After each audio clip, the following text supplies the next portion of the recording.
बच्चों, कल आपको आव्यूह के सवाल कराए जा रहे थे और उसमें हमने परवर्त और इन्वर्स निकालना सीखा था। आज उसी पर आधारित कुछ और सवाल कराए जाएंगे। देखिए, यहाँ पर एक पहला सवाल है कि आव्यूह ए और बी के लिए सिद्ध कीजिए कि ए बी डैक्स बराबर बी डैक्स ए डैक्स, मतलब ए बी डैक्स बराबर बी डैक्स ए डैक्स, बी डैक्स और ए डैक्स, ये हमको सिद्ध करना है। तो देखिए किस तरीके से हम इसको प्रूव करेंगे। मान लिया ए कोई एक आव्यूह है और ए आई जे उसका एक अवयव है और ये m इंटू एन का एक अवयव है। ठीक है, तो ए का क्रम क्या है? तो ए का क्रम जो है वो m इंटू एन है। ठीक, और बी दूसरा एक कोई आव्यूह है, बी जे के इसका एक अवयव है और इसका क्रम जो है वो n इंटू पी है। ठीक है, अब देखिए इसके कॉलम की संख्या, ए के कॉलम और बी के रो की संख्या समान है, तो हम इनको मल्टीप्लाई कर सकते हैं, हम इनको गुणा कर सकते हैं। ठीक है, तो हम इनको गुणा करेंगे और अब जब हम ये इनकी गुणा करेंगे तो हमें जो नया प्राप्त होगा, मतलब ए बी जो प्राप्त होगा, ए बी उसका क्रम कितना होगा? तो उसका क्रम m गुणा पी हो जाएगा। कितना हो जाएगा? m इंटू पी, ये इसका क्रम हो जाएगा। ठीक, अब देखिए हमने क्या किया कि ए डैक्स लिया, हमने क्या किया कि ए डैक्स लिया और ए डैक्स क्या होता है? तो ए डैक्स जो है हमारा ए जे आई, अभी तो हमारा अवयव आई जे था, अभी हमारा अवयव आई जे था, जब हम इसका ए डैक्स लेंगे तो ये हमारा क्रम जो है इसका बदल जाएगा, क्योंकि हम डैक्स में रो को कॉलम और कॉलम को रो में बदल देते हैं। फिर उसके बाद में देखिए यहाँ पर ये जो हमारा हो गया, फिर बी डैक्स लिया बी जे के, जो कि होता है पी गुणा एन। अब देखिए आव्यूह ए गुणा बी का क्रम m गुणा पी है, जबकि बी डैक्स ए डैक्स का क्रम पी गुणा m है।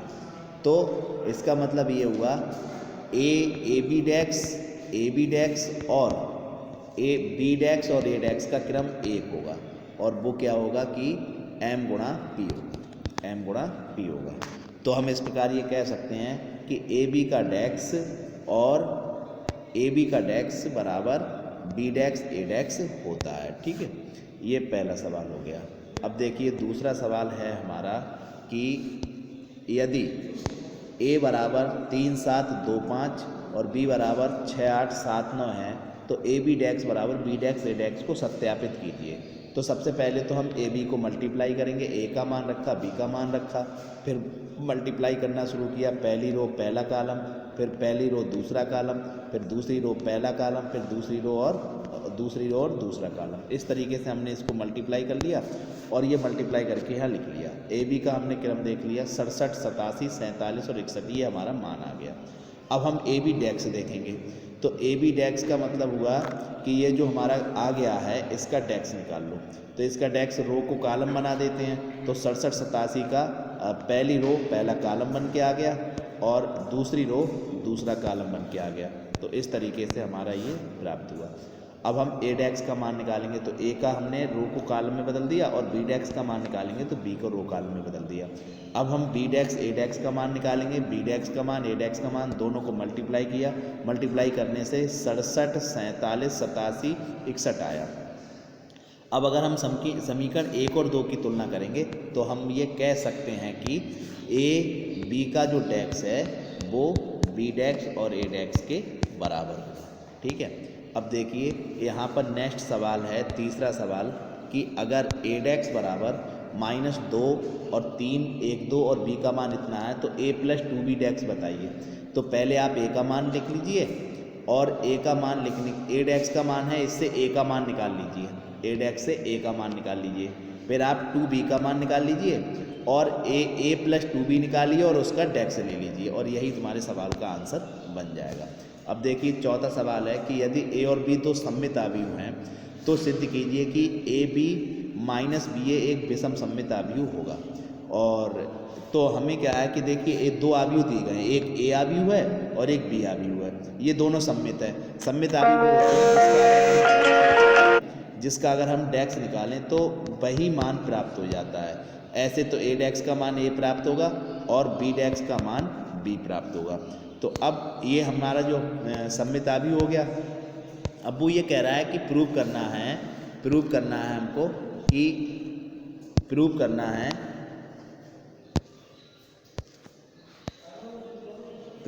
हमको कि ए बी माइनस बी ए डेक्स विषम सममित है। तो हम क्या करेंगे, ए बी माइनस बी ए का डेक्स निकालेंगे। अब ये डेक्स का मतलब है ए बी का डेक्स अलग ले लो और बी ए का डेक्स अलग ले लो। ए बी डेक्स का मतलब बी डेक्स ए डेक्स होता है और बी ए डेक्स का मतलब ए डेक्स बी डेक्स होगा। फिर हम बी डेक्स ए डेक्स का मतलब बी ए हो गया और ए डेक्स बी डेक्स का मतलब ए बी हो गया। तो यहाँ से अगर हम एक माइनस कॉमन करें तो ए बी माइनस बी ए आ जाता है। तो इस प्रकार हम ये कह सकते हैं कि ये आव्यूह ए बी माइनस बी ए डेक्स एक विषम सममित आव्यूह है। ए बी माइनस बी ए ये जो है एक विषम सममित आव्यूह होगा। ठीक है। अब देखिए नेक्स्ट सवाल है तुम्हारा 5वां सवाल। सिद्ध कीजिए कि आव्यूह बी डेक्स ए बी सममित अथवा विषम सममित होगा अगर ए सममित और विषम सममित है। मतलब बी डेक्स ए बी या तो सममित होगा या विषम सममित। मान लीजिए कि ए सममित है तो ए डेक्स बराबर ए हो गया। तो बी डेक्स ए बी का अगर हम मान निकालेंगे तो इसका मतलब होगा बी डेक्स अलग और ए बी डेक्स अलग। ए बी डेक्स की अगर हम वैल्यू ए बी डेक्स अगर हम पहले ले लिया फिर बी डेक्स हमने बाद में कर लिया। ए बी डेक्स का मान निकाला बी डेक्स ए डेक्स और साथ में क्या है बी। फिर हमने क्या किया ए डेक्स बी को मिलाया जो कि हमारा कितना आ गया ए बी के बराबर आ गया। तो बी डेक्स ए बी डेक्स बराबर हो गया बी डेक्स ए बी। तो ये तो सममित आव्यूह हो गया। फिर उसके बाद हम क्या करेंगे कि दूसरा आव्यूह ले लेंगे और दूसरा आव्यूह कितना है हमारा, ये दूसरा आव्यूह है, हाँ ये दूसरा आव्यूह है हमारा। मान लीजिए ए विषम सममित है तो ए डेक्स का मान माइनस ए आएगा और बी डेक्स ए बी डेक्स अगर निकालेंगे तो बी डेक्स और ए बी डेक्स का मान ए बी डेक्स अलग कर लिया, ए बी डेक्स का मान बी डेक्स ए डेक्स होता है और बी डेक्स ए डेक्स के बाद में हमारा जो है ये आ जाएगा बी डेक्स और माइनस ए विषम सममित है तो माइनस पहले ही बाहर आ जाएगा बी डेक्स ए बी। तो ये पता चलता है कि ये अब विषम सममित है। तो अगर ए सममित है तो ये सममित होगा और अगर ए विषम सममित है तो ये भी एक विषम सममित आव्यूह होगा। अब देखिए ये छठा सवाल है हमारा कि कोई उदाहरण देकर सिद्ध कीजिए कि ए प्लस बी डेक्स बराबर ए प्लस बी डेक्स प्लस ए डेक्स प्लस बी डेक्स जहाँ ए और बी समान कोटि के आव्यूह हैं। तो ए का मान हमने ले लिया -1240 और बी का मान ले लिया हमने 31 -1 और 6। अब ए प्लस बी निकाला, दोनों को जोड़ लिया, दोनों को जोड़ के हमारा ये आंसर आ गया। अब हमने ए बी डेक्स निकाला तो ए बी डेक्स बराबर आ गया इनको दोनों का डेक्स कर लिया, इनके रो को कॉलम में बदल दिया तो ये आ गया। फिर हमने ए डेक्स निकाला, फिर बी डेक्स निकाला, फिर दोनों को जोड़ लिया और दोनों को जोड़ने से जो मान आया है वो ए बी डेक्स के बराबर आया है। यहाँ पर सवाल लिखने में थोड़ी सी गलती हुई है। यहाँ पर जो तुम्हें करना है कि ए प्लस बी डेक्स बराबर ए डेक्स और प्लस बी डेक्स। तो इस तरीके से ये हम इसको सॉल्व करेंगे। अब देखिए 7वां सवाल है इसमें, और यदि ए और बी दो n क्रम के आव्यूह हैं जो व्युत्क्रमणीय हैं, व्युत्क्रमणीय मतलब जिनका व्युत्क्रम प्राप्त किया जा सकता है, तो ए बी इनवर्स बराबर बी इनवर्स ए इनवर्स। तो दिया है ए बी व्युत्क्रमणीय आव्यूह है तो सिद्ध करना है ए बी इनवर्स बराबर बी इनवर्स ए इनवर्स। तो गुणन के साहचर्य नियम से अगर A B B inverse A inverse निकाला जाए तो बी को बी के साथ जोड़ देंगे तो ए बी बी इनवर्स और ए इनवर्स। तो ये आ जाएगा। देखो कभी भी जब हम उसी आव्यूह की उसी के इनवर्स से गुणा करते हैं तो हमेशा आई आता है। तो ये कितना आ गया, आई आ गया। तो ए आई ए इनवर्स, तो आई की कोई वैल्यू मतलब इसकी गुणा करेंगे तब इतना ही आ जाएगा। तो ए इनवर्स आएगा जो कि कितना आ गया, आई। अब इसी प्रकार हम दूसरा मान लेंगे बी इनवर्स ए बी। तो ये आएगा बी इनवर्स ए को मिला दिया तो ये आ गया आई और फिर बचा बी इनवर्स बी जो कि कितना आ गया, आई। तो ये ऊपर वाले का मान भी वो आई आया और नीचे वाले का भी मान भी आई आया। इसका मतलब हम ये कह सकते हैं अतः बी इनवर्स ए बी का व्युत्क्रम है। तो ए बी इनवर्स का मान बी इनवर्स और ए इनवर्स के बराबर होगा, बी इनवर्स ए इनवर्स के बराबर होगा। तो इस तरीके से ही सवाल हमारा सॉल्व होता है। अब कल आपको इसी क्रम में कुछ और सवाल कराए जाएंगे। धन्यवाद।